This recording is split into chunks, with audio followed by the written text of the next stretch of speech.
নমস্কাৰ বন্ধুসকল, আজি আলোচনা কৰিম তৰমুজ খেতিৰ বিষয়ে। যিমানখিনি সম্ভৱ পুৰাপুৰি আমি কেনেকৈ পৰিচৰ্যা কৰিছোঁ তাৰ বিষয়ে আমি আপোনালোকক ভিডিঅ'ৰ জৰিয়তে জনাই থাকিম। ভিডিঅ'টো প্ৰথমৰ পৰা শেষলৈ চাব আৰু যদি ভিডিঅ'টো চাই ভাল লাগে এটা লাইক কৰিব আৰু আগলৈ শ্বেয়াৰ কৰিব, আমাৰ চেনেলখন ছাবস্ক্ৰাইব কৰিব, তেতিয়াহ'লে নতুন নতুন ভিডিঅ' আপোনালোকে পাই থাকিব। আমি এইটো খেতি কৰিছোঁ, ধৰি লওক মিনিমাম আজি প্লান্টেশ্যন কৰিছোঁ 17 দিন বয়স হৈছে আৰু আমি পুলিৰ বয়সটো যদি ধৰোঁ তেতিয়াহ'লে 15 দিন। পুলিটো আমি সিডলিং ট্ৰেত আমি ৰেডি কৰিছিলোঁ। যেতিয়া সেই পুলিটো 15 দিনৰ বয়স হৈছিলে, 3 পাত 4 পাত হ'বলৈ ধৰিছিলে, তেতিয়া আমি পুলিবিলাক প্লান্টেশ্যন কৰিছোঁ। আজি পুলি প্লান্টেশ্যন কৰাৰ আপোনাৰ হৈছে মিনিমাম 17 দিন হৈছে আৰু আপোনালোকে লক্ষ্য কৰিব পাৰিছে। এইটো আমি প্লান্টেশ্যন কৰাৰ পিছত কি কাম কৰিছোঁ, কি পৰিচৰ্যা কৰিছোঁ তাৰ বিষয়ে আজি আপোনালোকক জনাই থাকিম। আপোনালোকে ভিডিঅ'টো চাব।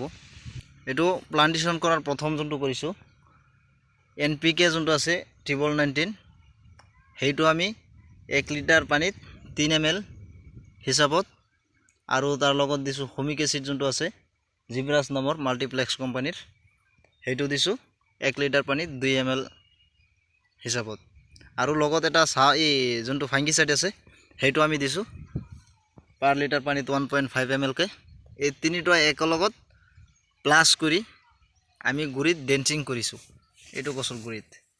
সেইটো কৰিলে কি হয়, ধৰি লওক আমি পুলিবিলাক যেতিয়া প্লান্টেশ্যন কৰিছোঁ, পুলিৰ যোনটো আমি সিডলিং ট্ৰেত পুলিটো প্ৰস্তুত কৰিছিলোঁ, তেতিয়া আপোনাৰ হৈছিলে যোনটো শিপা আছিলে, শিপাটো কিন্তু কুকুপিটত আগুৰি ধৰিছিলে।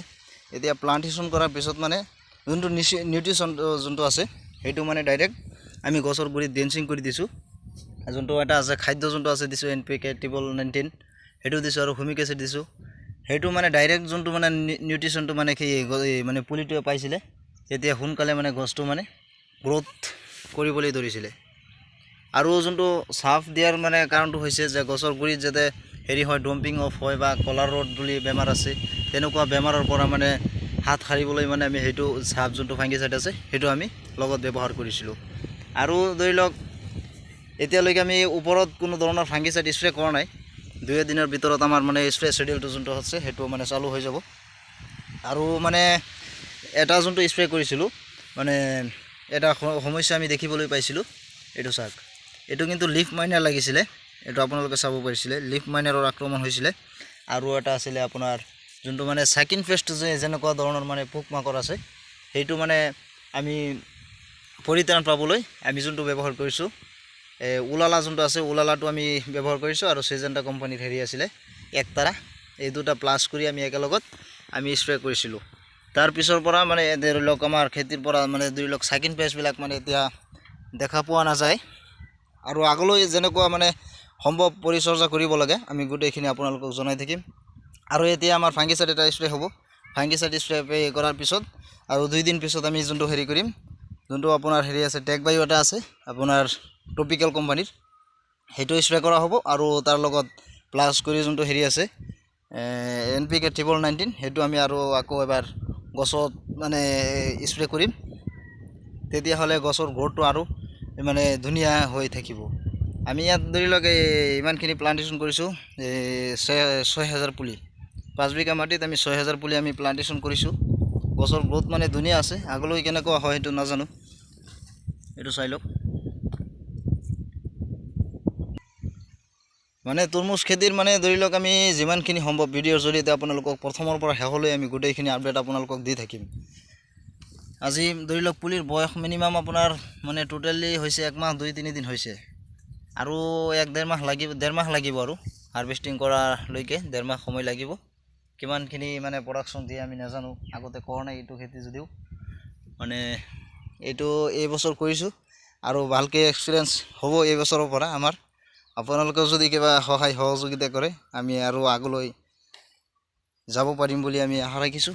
এইটো চাওক, এটা ফল লাগিছে, এইটো এটা কলি আহিছে, এইটো চাই লওক, ধুনীয়া কিন্তু চাগে, এইটো চাওক, চাব পাৰিছে, ফুল এটা আহি গৈছে কিন্তু অলৰেডি। এইটো জানো ঠিকে নে নিটিকে সেইটো নাজানো, গোটেইকেইটা গছত এটা দুটা কলি কেনেকুৱা হয় নাজানো, আগলৈ আৰু কিমানখিনি কেনেকুৱা হয় এইটো আপোনালোকক ভিডিঅ'ৰ জৰিয়তে জনাই থাকিম বাৰু। আৰু আমাৰ চেনেলখন ছাবস্ক্ৰাইব কৰিব, ভিডিঅ'টো চাই যদি ভাল পায় তেতিয়াহ'লে এটা লাইক কৰিব। আমি বিভিন্ন ধৰণৰ খেতি বাতিৰ বিষয়ে আমি এইটো চেনেলৰ যোগেদি দি থাকোঁ। আৰু বহুত কামত ব্যস্ত থকাৰ কাৰণে গোটেইখিনি মানে আপডেট আমি দিবলৈ